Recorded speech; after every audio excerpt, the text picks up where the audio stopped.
اهلا بكل الناس اللي بتتفرج على الفيديو ده وحلقة جديدة من فهموني كورة.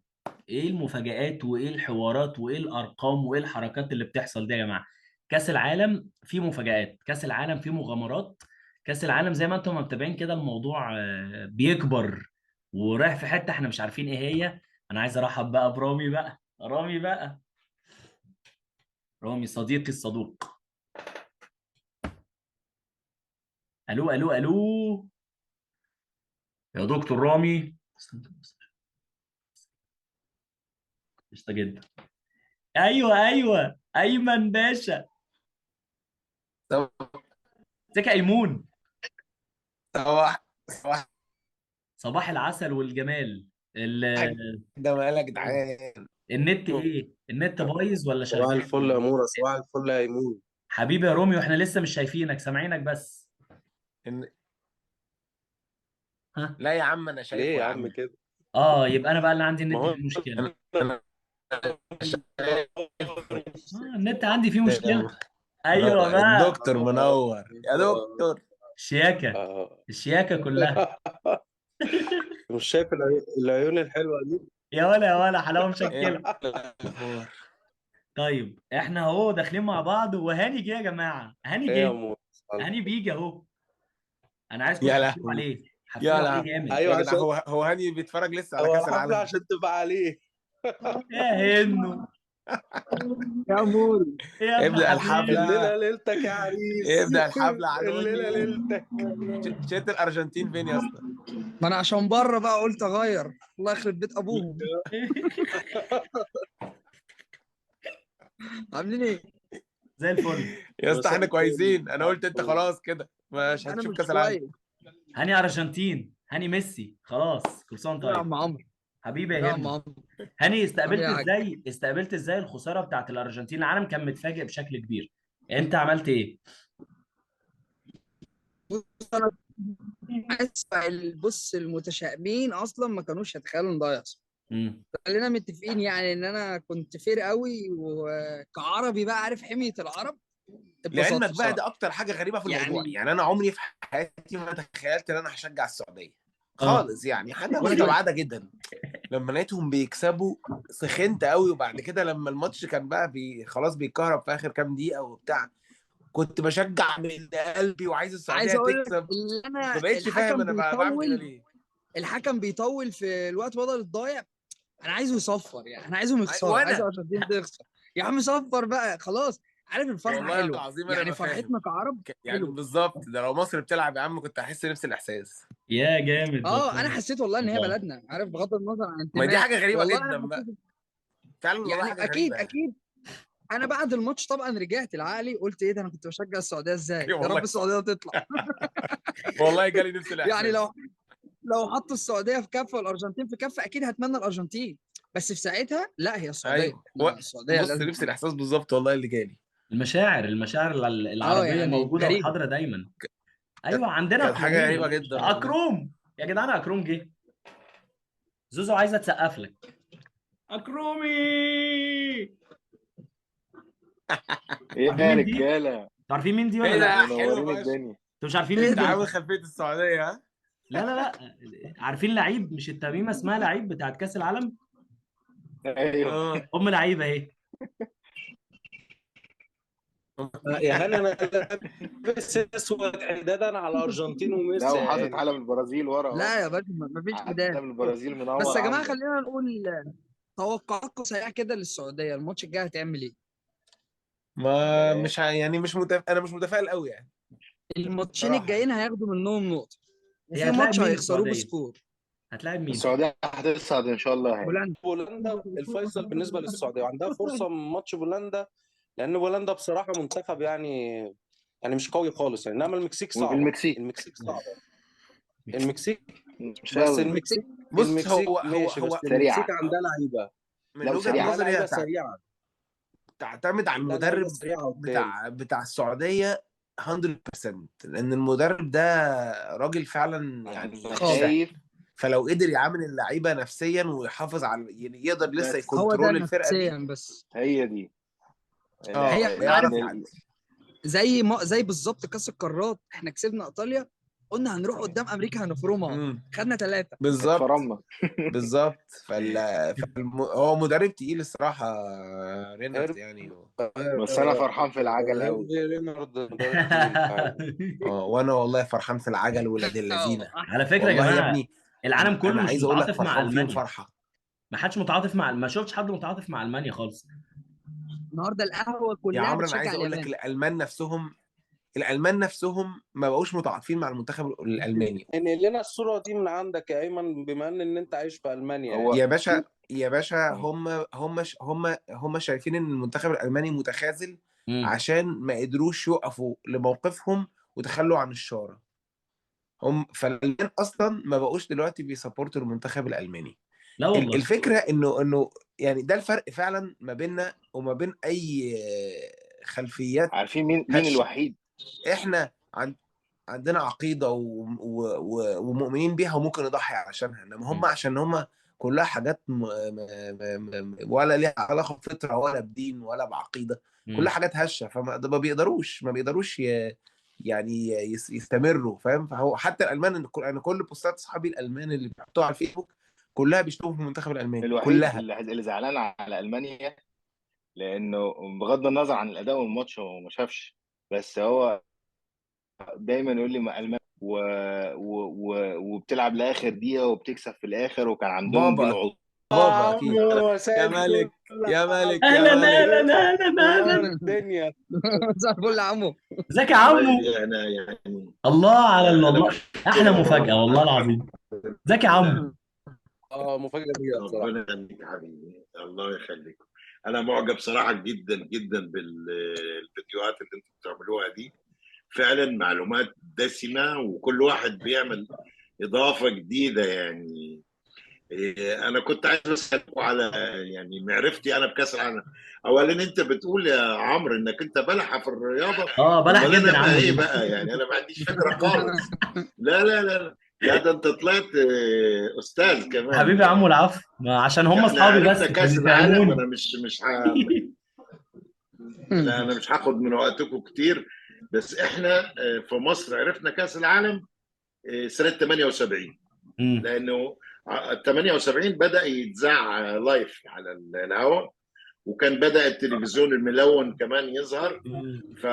وكانت في الارجنتين 78، فكانت بالنسبه لنا حاجه جميله جدا، وكنا بنسهر لها طبعا، لان المباريات كانت بتبقى الساعه 3 والساعه 4 وكده. ايوه يعني صح. عمو البطوله دي الارجنتين خدتها صح؟ خدتها الارجنتين، واحنا كنا قاب قوسين او ادنى من الوصول للنهائيات، بس طلعتنا تونس في اخر ماتش يعني. فكان ممكن احنا نشارك في 78.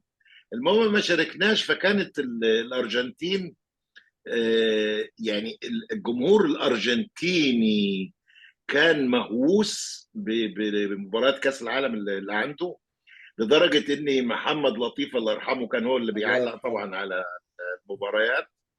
فهو قال، واحنا كلنا يمكن قلنا وراه، فعلا كنا بنتمنى ان الارجنتين تفوز، عشان هذا الشعب او الجمهور اللي كان بيشجع بشكل غير طبيعي ما يخذلش يعني، وان الارجنتين تاخد الكاس. وفعلا سنه 78 خدته. حبيت اقول لكم بس المعلومه دي. حضرتك دلوقتي يعني اكرم بيقول ان حضرتك زعلت على المانيا قوي. نعم، على اساس ان هم واقفين في الماكينات ده صحيح. انا عايز اسال حضرتك، عايز من النقطه دي اخد حضرتك لحته بقى ذكرياتك. طبعا حضرتك عارف جورد مولر طبعا، مولر وبيكن باور ودول. ذكرياتك انت بقى مع المنتخب الالماني بقى ايه؟ هو بص، انا مش يعني ما بقعدش كتير للمباريات، لكن تستهويني دايما كاس العالم يعني، واخد بالك. لا المنتخب الالماني كان طول عمره، او لا من ساعه انا ما شفته يعني من سنه 78، المنتخب الالماني في مبارياته كلها سواء كان في كاس العالم او بيلعب حتى ماتشات وديه عادي جدا. ممكن تشوف الماتش مغلوب 1-0 او 2-0، بس يخلص الماتش مثلا 3-2 او 4-2. وعارف البني ادم اللي هو ما بيحسش انه طبيعي يعني انا مغلوب 2-0 برضه انا هاخد الماتش. ده كان المنتخب الالماني حقيقي يعني في فتره الثمانينات والتسعينات والألفين الألفية حتى يمكن لغاية 2006 ستة. و2010.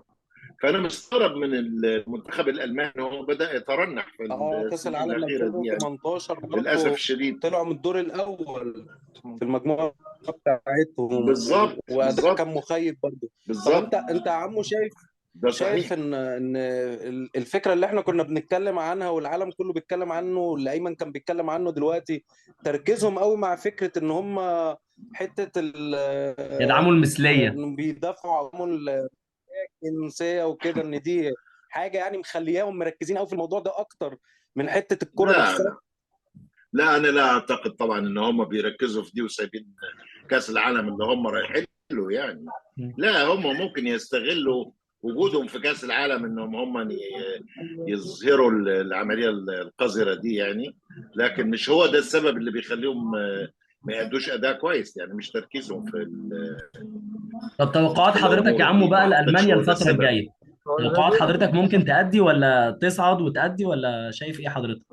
هي المانيا معاها مين اصلا في والله المجموعه؟ اسبانيا اليابان الجوله ومين؟ الجايه. ومعاه اسبانيا. اسبانيا اوه اسبانيا يوم الاحد. معاهم وكوستاريكا اسبانيا وكوستاريكا. هتلعب الماتش يوم الجاي الاحد مع اسبانيا. اسبانيا. مش هو المنتخب الالماني اللي احنا كنا نعرفه، مغلوبه 1-0 و2-0 وتاخد الماتش بثلاثه هنا باظت. الماكينه يظهر يعني هيبان يا عمو الفترة الجاية، هنتابع وهنشوف. شويه. هنتابع وهنشوف ألمانيا ان شاء هتعمل ايه. الله. ان شاء الله. بس يا عمو احلى مفاجأة والله العظيم ان حضرتك نورت الفيديو ده بجد. ربنا يخليك. انا قلت لايمن ليله ماتش السعوديه يا والارجنتين، جماعه طبعا ايمن قال لي دول هيتمزعوا وهيتقطعوا. قلت له كيف يا ايمن؟ حصل. انا غير كلمت كده بابا خالص. ليله ماتش شايف السعوديه ده، إن- فبابا بيقول لي لا السعوديه هتعمل حاجه مع الارجنتين. قلت له بابا تعمل ايه؟ الارجنتين هتدوس على وش السعوديه. قال لي لا انا مش حاسس كده. فانا قلت يعني ما تفكروناش يا جدعان. ما كترتش معاه يعني، قلت يعني اصل الموضوع محسوب. ابن عم بعد ما ميسي. خلص الماتش كلمته قلت له يا بابا خلي بالك بابا دايما توقعاته كده في الماتشات، بيتوقع حاجات صعبه جدا تحصل وبتحصل، كل مره بيعمل كده من قديم الازل. ده بيبقى احساس يا عمو، ولا بتبقى انت متابع وشايف اداءات المنتخبات عاملة لا ازاي؟ طب قول لنا يا عمو ولا على الاحساس لا بس؟ هو لا الاحساس، لان انا كنت اقعد مثلا بيلعب مثلا ريال مدريد وبرشلونه مثلا، واللي في الصوره مثلا ريال مدريد لانه يعني داعك برشلونه مثلا في الفتره اللي فاتت دي، شكرا فنيجي يا عمو. نقعد على الماتش احط النتيجه يا ان ده الله. هيغلب 3-2 ده هيغلب 2-1. فكان معانا واحد صديقنا فلسطيني يعرفوه طبعا، اكرم وايمن يوسف ابو الرب، كان بيشد في شعره انت يعني ايه في ايه؟ اقول له النتيجه قبل ما يبتدي الماتش يعني. طب قال لي عشان انت بتنسى يا ابني ان انا من اهل البيت. حبايبي خدت وقتكم، عرفنا يا عمو. اتفضلوا. يا حبيبي يا والله عم لا يا نورت عم، الدنيا معلومات والله. ربنا يخليك لينا يا باشا. ربنا يخليك. ربنا يبارك في حضرتك يا عم والله. اكرم ملك المفاجآت. خلص الكلام بقى خلاص، انا بالنسبه لي كده خلص الكلام. خلاص ده هو هو في الفيديو كله ماتشات ايه خلص بكره؟ والكلام ده كله راجعين خلص. كده قبل ما نقفل. يا سلام والله يا عم نور ايه الدنيا. اللي حصل النهارده الاول؟ عشان انا النهارده كنت في الشغل اليوم كله ما انا شفتش ولا سعودي، ماتش، ومش انا عارف اسبانيا في ماتشات سعودي بكره. اسبانيا 7. ايوه انا سمعت حوار اسبانيا 7 ده يا جماعه. هو حد شاف الماتش؟ طيب ايه النظام؟ بقول لك هي ايه، كوستاريكا ما جاتش اعلى تقريبا. معدل باص في تاريخ كاس العالم كله. أوه. 573 باص، جاب 85% النهارده استحواذ. ده يا الشوط لهوي جاب 85. الاولاني. النهارده اصغر لاعب يسجل لاسبانيا 18 سنه جاب. و11 يوم. يا يا لهوي. نهار ابيض. يعني كسروا 3 4 ارقام قياسيه اه النهارده في ماتش اه اه اسبانيا. طب ايه تاني يا جماعة بسرعة؟ اوف. ايه تاني غير اسبانيا؟ كان في ماتشات ايه كده؟ فكروني اليابان امبارح عشان اليابان والمانيا كرواتيا 2-1. والمغرب. كرواتيا والمغرب 0-0. انا المغرب سمعت ان كانت المغرب عملت ماتش حلو ممكن قوي وكانت تستحق تكسب. عالمي. للاسف اه مزراوي اتصاب، نصير مزراوي المزراوي تاني اتصاب. تاني باك لبايرن يتصاب امبارح، لوكاس هرنانديز صليبي. والنهارده مزراوي الباك اليمين، ربنا يستر على بقيه الفريق. بس كاس عملت العالم ماتش كاس حلو. العالم للاصابات والاوفسايد ايوه كاس العالم والمفاجآت. للاصابات بتاعتك دي اهي. يا لهوي. والاوفسايد والماتش الرابع والمفاجآت. النهارده صح. كان مين؟ كان بلجيكا وكندا، كان ماتش حلو برضه. كان حلو قوي. خلص كندا كام؟ كده مفاجأة. واحسب. انتوا يا احنا لما اتفرجنا على ماتش مصر وبلجيكا الودي ومصر كسبت، كله قال لك عالم ومش عارف ايه وكده. لا يا جماعه، بعد اذنكم، بلجيكا من بعد كاس العالم 2018 بلجيكا راح في اتجاه ان معظم اللعيبه بتاعتها كبرت اصلا، وسنها عدى ال 30 لعيبه كتير قوي، عدوا ال 30. صح. المدير الفني ما بيغيرش، معتمد برضه على لعيبه كتير قوي من الكتيبه القديمه. كندا مفاجاه بالنسبه لي بصراحه كابتن يا اداء. عم رومان. كندا اداءها مفاجاه جدا جدا جدا لا ما جدا. كانتش مفاجأة يا رامي، دي لا الأول على مجموعتها في التصفيات وفرقة هايلة يعني. برضه مش مقياس، احنا بنتكلم ان كندا تاني كاس عالم ليها بعد 86 يعني. انا شايف ان كندا بس هتبقى الحصان الاسود بتاع البطوله دي، كندا او اليابان. اتمنى انا اتبسطت قوي بكندا النهارده. انا يمكن مش كان عارف قدامهم احفظ النهاردة قوي فرصة ضيعوها. اسماء، بس انا عايز اعرفكم ان اكبر لاعب في البطوله عند كندا عنده 39 سنه، اللي هو كابتن صحيح. هونشينسون ده. تمام، ده مم. الكابتن بتاعهم واكبر لاعب في البطوله يعني. فاللاعب ده يعني دخل التاريخ زي ما بيتقال يعني. ده واضح غير كمان يا طبعا انا جماعه. من عشيقي ديفيز اللي هو الباك الشمال بتاع بايرن ميونخ. وفي الفونسو نفس اللي ضيع الوقت ديفيز. ضربة الجزاء تمام. النهاردة. ضيع ضربة جزاء النهارده للاسف، دي تاني هو اللي ضربة جزاء ضيعها. في البطولة دي يعني. طب هو هو مش هو هاني اللي قال لنا ضيعها، هو حاجه. كورتوا اللي صدها. انت عشان بتحب كورتوا وريال مدريد. لا طب هو دلوقتي هاني قال هو لنا كورتوا ان مش طبيعي. ده كاس العالم للاصابات والاوفسايد. واضح ان فعلا في مفاجآت كتير الفتره الجايه. واضح ان كمان في فيديوهات كتير الفتره الجايه ان شاء الله هنتكلم فيها ان اكتر شاء الله. عن الحاجات والشقلباظات اللي عماله تحصل دي. قشطه. ان شاء الله. بس يلا انا هقول بينا. معلومه، بس ان في ماتش السعوديه اللي خلى السعوديه تعمل كده قصاد الارجنتين الشخصيه دي، شخصيه الفريق بتيجي من شخصيه المدرب ومن شخصيه اللعيبه. كانوا صح. عاملين السعوديه حجاب، السعوديه يا لا لا عمار. لا لا لا, لا. لا انا لا بتكلم لا بجد. لا حجاب لا لا. سعودي. صح. السعوديه صح. عندها 9 ايوه. لعيبه من ال 11 لعيب شخصيه. بيلعبوا في نادي الهلال. نادي اه. الهلال نادي مين قال لك كبير ان هم وشخصيه. ما كانوش 9؟ دول كانوا بيلعبوا 22 قدام 11، ده كانوا كتير قوي. لا لا التسعه بما فيهم حارس المرمى اللي هو الحارس الاحتياطي للهلال. بيلعبوا في فريق كبير، فريق بطولات، فكان عندهم شخصيه قدروا يقفوا قصاد الارجنتين. ايوه ايوه الاثنين بصراحه. اللعيبه التانيين ومنهم واحد كمان كان في الهلال اللي هو نواف العابد. بيقول لك برافو سعودي رجاله واخضر ويا رب يكملوا. وياكلها كابتن. يخضر يخضر. ايه واو. يا شباب، انا عندي سؤال الحلقة ليكم، يلا بس عشان عمرو يقفل هستنى اجابتكم بكرة بقى. قول. رقم اتفضل. 6 عايز اجابته ايه الرقم ده بكرة؟ ايه وايه علاقته بالمجموعة الخامسة والستة والتالتة والرابعة؟ رقم 6. رقم 6 ايه علاقته بالمجموعة التالتة والرابعة اللي لعبوا امبارح والخامسة والستة اللي لعبوا النهاردة؟ نجاوب بكره. تمام؟ عينينا. بكره ان شاء الله. اه طيب. اه حبايب قلبي. ماشي. يلا فهمتوني كوره النهارده وكل يوم فهموني. قشطه. يلا. صباحو فل يا ابن عمرو، اموره. صباح حبايب الفل يا قلبي. هاني، يومكم صباح زي الفل يا الفل. اكرم، صباح مع الفل والله يا السلامه يا عبد حبايبي. المنعم. حبايب. مع نورت يا عمرو السلامه. جدا جدا جدا جدا، ويا رب حقيقي دايما والله. مشارك معانا كده يا عمو عمرو، نور الدنيا كلها. وبتغذينا بالمعلومات. حبايبي حبايبي صباح ربنا الفل. يخليكم يا رجاله، بيسلم عليكم. مع تصبحوا السلامه. على الله خير، مع تصبحوا على السلامه. خير يا شباب.